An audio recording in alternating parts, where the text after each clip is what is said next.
Kita akan masuk teman-teman sekalian, pasal ke-19. Semoga Allah berkahi pagi ini dan semoga Allah mudahkan kita mengamalkan semuanya tentu. Anjuran sholat isya dan subuh secara khusus dengan berjamaah dan ancaman meninggalkannya. Karena dua sholat ini adalah sholat yang umumnya di waktu orang istirahat. Isya, ya, orang banyak sudah tidur atau orang banyak lalai para ahli maksiat. Ya, zaman sekarang ke karaoke, ke diskotik, ke bar, segala macam.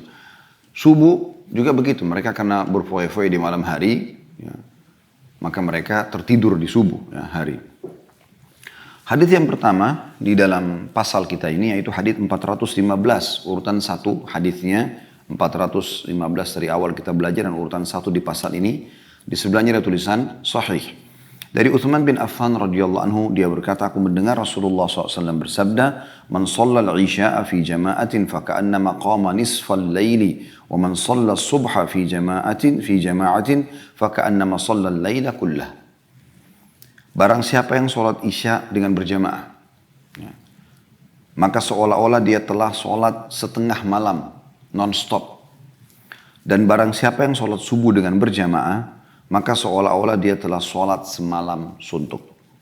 Hadis ini diriwayatkan oleh Imam Malik, Muslim, dan lafaz ini adalah lafaznya Imam Muslim dan juga Abu Daud. Dan Abu Daud lafaznya adalah man shallal isya'a fi jama'ah kana ka qiyami nisfi lailah wa man shallal isya'a wal fajr fi jama'ah kana ka qiyami lailah.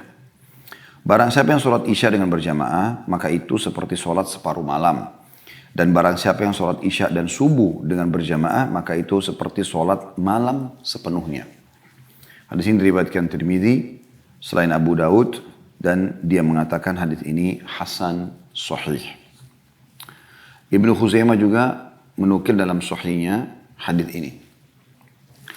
Teman-teman sekalian, seperti biasa kita coba mengorek mutiara daripada hadis ini. Semoga Allah Subhanahu wa taala memudahkan lisan kami mengucapkan yang benar dan juga kita dimudahkan untuk bisa menerima ilmu yang benar dan mengamalkan insyaallah. Mutiara yang pertama, faedah pertama dari hadis adalah keutamaan dua salat isya dan subuh. Dan sudah saya sedikit singgung tadi bahwasanya kenapa dua salat ini punya kedudukan? Karena dikerjakan di waktu gelap, di waktu orang lagi lalai ataupun tidur. Dan dalam syariat Allah Subhanahu wa taala, kalau sebuah ibadah itu dikerjakan dengan banyak tantangan, lebih banyak tantangannya, lebih berat ya, seperti misalnya malam hari gelap, musim dingin ya. Apalah lagi ada ancaman-ancaman yang kira-kira bisa berbahaya sehingga orang lebih banyak mencari amannya, safe-nya. Dia misalnya lebih banyak sholat di rumah daripada di masjid, misal contoh. Nah, orang yang menembus tantangan tersebut, maka dia akan mendapatkan ekstra pahala. Tentu beda pahalanya antara orang yang pergi sholat di Indonesia yang tidak ada musim salju, musim dingin pun bisa kita katakan tidak ada, cuma hujan saja. Dengan orang yang di Rusia yang sampai minus 0 sekian, minus 12, minus 15, dinginnya luar biasa gitu. Di beberapa wilayah di Rusia itu luar biasa gitu. Bagaimana pada saat dingin seperti itu mereka pergi ke masjid untuk sholat subuh, untuk sholat isya. Itu luar biasa gitu. Ya. Maka ini punya kedudukan tersendiri. Allah Subhanahu wa taala menilai itu. Makanya dalam sebuah hadis yang sahih kata Nabi SAW, inna idhamal ajri ma'a idhamil bala. Sesungguhnya besarnya balasan pahala itu seperti juga sesuai dengan besarnya ya, perjuangan, cobaan, ya seperti itulah. Nah, dua sholat ini, sholat yang dianggap penutupan malam dan pembukaan hari esoknya, gitu kan. Dan umumnya sebagaimana saya katakan tadi, waktu ini orang istirahat. Bahkan ada hadis yang menjelaskan kalau dua sholat ini adalah sholat yang paling berat bagi orang-orang munafik. Isya dan juga subuh. Dan disebutkan keutamanya luar biasa. Apa keutamanya? Kalau kita sholat isya berjamaah, dan ini teman-teman di Indonesia saya selalu tekankan masalah ini. Dan semoga Allah menjadikan saya di paling terdepan dalam melaksanakan apa yang saya ucapkan. Allahumma amin. Bagaimana kita teman-teman tidak menyanyiakan ini? Hampir di setiap, kecuali Anda berada di kota yang minoritas ya, mungkin Anda berada di Manado, ada berada di beberapa wilayah-wilayah, mungkin di Jayapura atau mungkin tempat tidak terlalu banyak masjid, mungkin agak berbeda sedikit. Tapi kalau Anda berada di wilayah-wilayah yang lain, umumnya ya, Masya Allah, apalagi di Jabodetabek atau di Sulawesi Selatan atau di Sumatera, di umumnya Kalimantan, Masya Allah masjid banyak. Bahkan kadang-kadang ada orang, subhanallah, masjid berdekatan cuma jalan 5 meter, 10 meter, 100 meter, dekat sekali. Kenapa akhi muslim? Kenapa nggak ke masjid? Kenapa nggak ke masjid? Saya kembali mengingatkan, dan ini sering saya ingatkan di pengajian teman-teman. Saya meluangkan waktu datang untuk menyampaikan ceramah ini. Bukan untuk meramaikan channel ini saja. Channel ini sebagai wasilah agar kita bisa berinteraksi. Bukan juga hanya sekedar testimoni, mau tes orang dengar atau tidak. Saya nggak perhatikan masalah itu. Atau seremoni saja meramaikan. Bukan itu. Saya duduk di sini sejam, kita membedah ini. Teman-teman juga panitia pengajian yang mayoritasnya ibu-ibu pada yang meminta bedah buku ini ya di Tebet Mas. Juga mungkin ada suami di rumah, mungkin ada anak-anak misalnya pekerjaan rumah, tapi meluangkan waktu. Mungkin ada yang lagi masak, ada yang lagi mencuci, mungkin ada yang lagi bersihkan, rapiin rumah. Mungkin memang ada yang lagi santai, mungkin ada lagi mengurus orang tuanya, yang mengurus anaknya. Begitu juga dengan teman-teman di medsos, mungkin ada lagi di kantor, ada lagi di kendaraan sekarang, mungkin lagi macet jalanan, atau apalah. Kita teman-teman di sini untuk belajar. Ilmu ini diamalkan. Sayang sekali. Kalau Anda sudah dengar hadis Nabi SAW, setiap orang ke masjid satu langkahnya mengampuni dosa, satu langkahnya mengangkat derajat, dan dicatat juga satu pahala. 3 keutamaan hanya dengan melangkah ke masjid. Diampuni dosa, diangkat derajat, dan diberikan satu pahala. Belum lagi wudhu yang sebelumnya juga sudah kita bahas. Setiap wudhu akan menjadi cahaya yang terang pada hari kiamat nanti. Menggugurkan juga dosa-dosa. Menjawab azan punya keutamaan sudah kita jelaskan.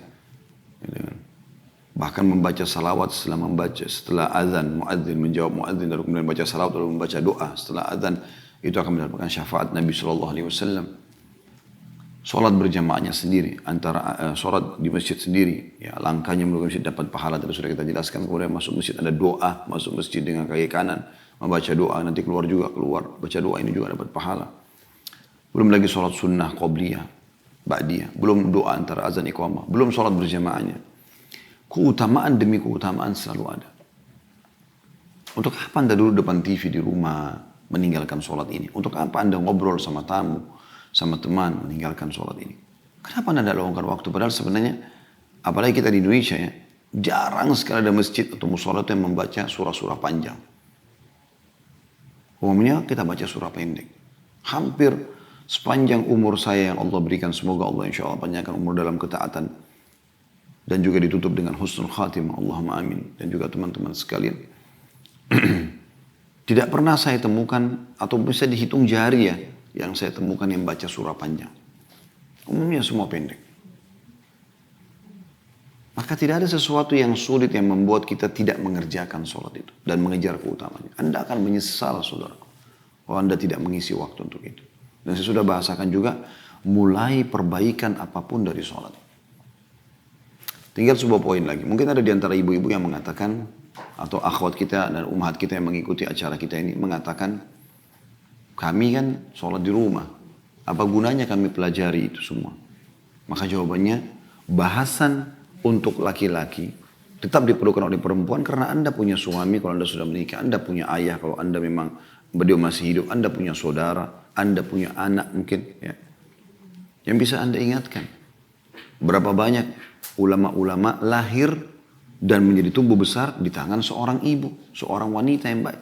Imam Ahmad rahimahullah itu imam madhab yang luar biasa, jutaan orang mengikuti madhabnya beliau. Itu semua pahalanya dipanen oleh ibunya. Karena ibunya lah yang mendekankan Imam Ahmad. Beliau bersedia menjanda padahal masih muda, masih bisa menikah. Tapi bersedia untuk membesarkan Imam Ahmad walaupun Imam Ahmad sendiri cuma satu anak laki-laki. Banyak perempuan tidak sabar, maka mereka sibuk dengan menikah, gonta-ganti pasangan, tidak pikirkan masalah anak yang terkorbankan perasaannya misalnya.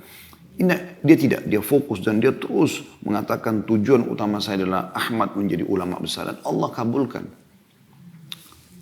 Berapa banyak orang ikuti madhab, berapa banyak pahala yang dipandu oleh ibu ini. Jadi Anda juga butuh itu kan. Begitu juga dengan bahasan perempuan misalnya, haid, nifas, menyusui, ya. Hukum-hukum yang berhubungan dengan masalah itu, syariat Allah Subhanahu wa taala. Mungkin laki-laki mengatakan, apa gunanya saya pelajari? Toh saya juga nggak haid, nggak nifas gitu kan, nggak melahirkan, nggak menyusui. Anda keliru kalau Anda katakan itu. Kenapa? Karena memang dasarnya Anda butuh. Anda kan punya istri kalau Anda sudah menikah. Anda juga punya ibu, punya tante, punya saudari, punya anak perempuan kalau Anda punya anak. Anda butuh menjelaskan kepada mereka. Nah seperti itu kurang lebih. Dan bisa saja satu waktu mungkin kalau kita kembali ke bahasan kita. Mungkin ada di antara ummahat kita, dia sudah berumur, suami juga sudah berumur, suami selalu sholat di masjid, anak-anak sudah besar, semua sudah menikah. Anda kosong waktu, tidak ada. Nggak ada kegiatan khusus. Lalu ke masjid atau musola sebelah rumah, bisa Anda dapat keutamanya karena Anda tahu hadisnya. Gitu kan? Seperti itu. Jadi kalau orang sholat isya berjamaah di masjid, maka dia mendapatkan keutamaan sholat setengah malam. Anda bayangkan teman-teman sekalian dari ba'dal isya, Allahu Akbar. Salat 2 rakaat, salam. Berdiri lagi, Allahu Akbar. Salat 2 rakaat, salam. Allahu Akbar, berdiri lagi. Terus begitu, sampai setengah malam. Kalau kita hitung malam itu dari isya ya, anggaplah isya itu misalnya, kita ambil supaya mudah dihitung, misal jam 8. Atau jam 7 malam lah. Misal jam 7 isya. Karena jam 7 lewat sekian. Ya. Jam 7 misalnya. Subuh misalnya jam 5. Berarti kan kita punya 8, 9, 10, 11, 12. Sampai jam 12, 5 jam. Kemudian 1, 2, 3, 4, 5. 10 jam berarti. 10 jam kurang lebih. Setengah itu berarti 5 jam. Artinya seperti Anda kalau sholat isya berjamaah di masjid itu, 5 jam ini non-stop sholat. Bisa Anda lakukan itu? Sulit tentunya. Bisa, tapi sulit. Ya. 5 jam non-stop sholat. Kita, kalau teman-teman yang pernah ikutin sholat tarawih, dan insya Allah semoga Allah mudahkan kita akan selalu mengikutinya sebanyak mungkin yang Allah berikan kepada kita di Masjidil Haram, Makkah dengan 100.000 pahalanya. Itu teman-teman sekalian, 1 jam aja. Kadang kita berdiri, duduk, pegel ya. Dengan surah yang panjang dibaca, ayat-ayat yang panjang. Bagaimana dengan 5 jam non-stop? Non-stopnya, salam berdiri lagi. Itu Anda bisa dapatkan keutamaannya hanya dengan sholat isya berjamaah di masjid. Kenapa nggak dilakukan? Apa masalahnya? Ada tamu, ajak tamunya. Tamu saya orang non-muslim, pamit. Saya sholat dulu ya. Sesuatu yang salah. Meeting apa? Apa meetingnya? Malam-malam. Juga subuh. Kalau isya dia sudah sholat dapat setengah malam. Kalau dia subuh sholat lagi di masjid, dia seakan-akan telah menyempurnakan seluruh malamnya. Setengah sisa juga begitu. Berarti 10 jam tadi non-stop sholat. Sudah dapat keutamaan, sudah dapat pahala sholat isya, sudah dapat pahala sholat subuh, ya, dengan banyak sekali pahala mereka, atau pahala ibadah kedua ini, atau kedua ibadah ini. Juga diantaranya seperti Anda non-stop sholat. Itu pahala tambahan ekstra. Ini luar biasa teman-teman. Luar biasa. Jangan disia-siakan. Ya. Kemudian, ini keutamaan sholat isya dan subuh ya. Mutiara yang kedua adalah keutamaan sholat berjamaah. Ini sudah sering kita ingatkan. Tadi sholat isya dan subuh. Tapi ini juga ada sendiri. Karena banyak orang sholat isya dan subuh tapi sendirian. Sholat berjamaah. Sholat berjamaah. Ya. Sholat berjamaah di masjid. Tapi kan sekarang lagi pandemi Ustaz, jaga protokolnya. Di masjid dekat rumah saya tidak jaga protokol. Anda jaga protokol. Pakai masker.